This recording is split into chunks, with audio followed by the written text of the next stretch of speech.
Welcome back.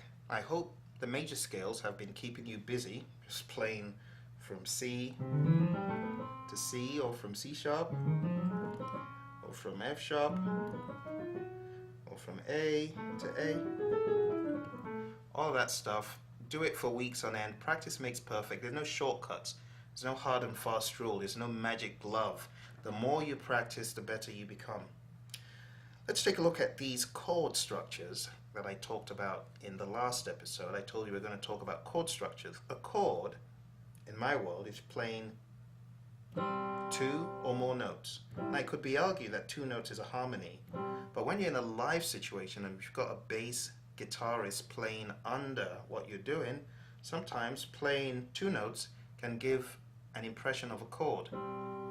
So whatever you want to call it, two notes, three notes, the most important thing is knowing the intervallic qualities in the chord. Once you know the intervals in the chord, it becomes easy for you to play in a live situation with a band and someone calls out a chord, and even though you may not be able to play the full seven-fingered chord, you can kind of fake it because you know the notes, the core notes that you need to play at the top and the note that is already being played by the bass at the bottom.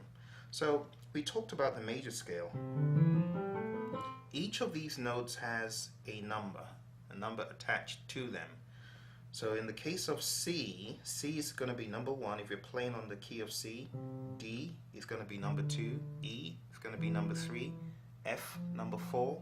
G5, A6, B7, and C8. So that's 1, 2, 3, 4, 5, 6, 7, 8. 1, 2, 3, 4, 5, 6, 7, 8. So the most common chord is the major chord. The major chord is comprised of the 1 note, the 3 note, and the 5 note. So you've got a sound like, if we apply that to all the other keys, we have a number of major chords for C, for C sharp, for D, E flat, E, F, F sharp, G, G sharp, A, B flat, B, and C. Now, all of those could be played in inversions. So let's take a look at C, for example. This is C.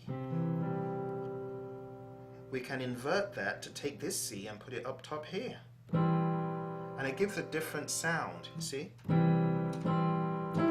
can put the E up here.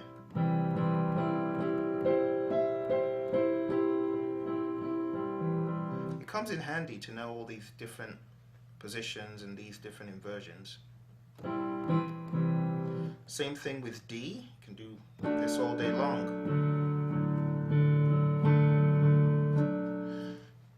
There are different ways you could hold chords. You could hold it with 1, 2, 3. Some people hold chords like this. Some people hold chords with a 1, 3, 5.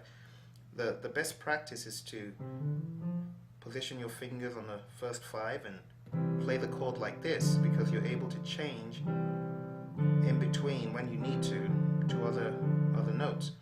But like I said, I play primarily by ear. I break a lot of rules, so if you've got the rules, follow the rules, play the way the book says if it works for you, you know, and just do it the best way that you know. So that's the first chord, the major chord, and it's 1, 3, 5.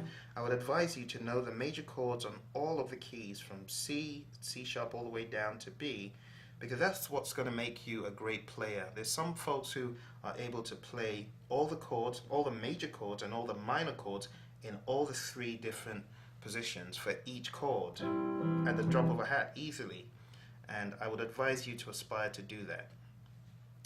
The same thing for C sharp.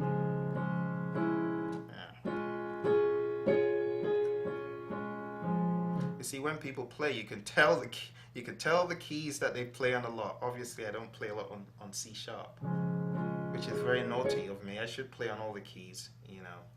And I would advise you to make it a point of duty to play on a variety of keys, not just one, but play on all the keys as often as you can. So these are the major chords. C, E, G is for C.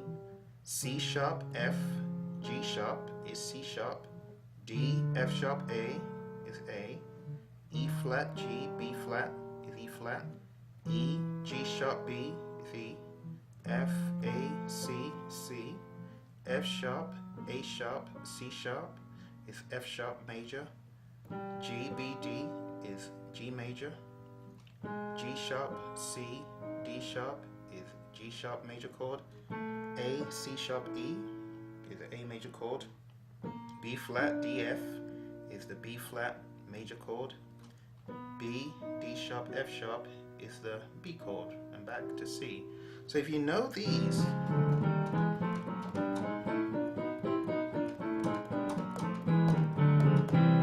you should know that, and you get to the point where you could probably double at the bottom and it sounds fuller.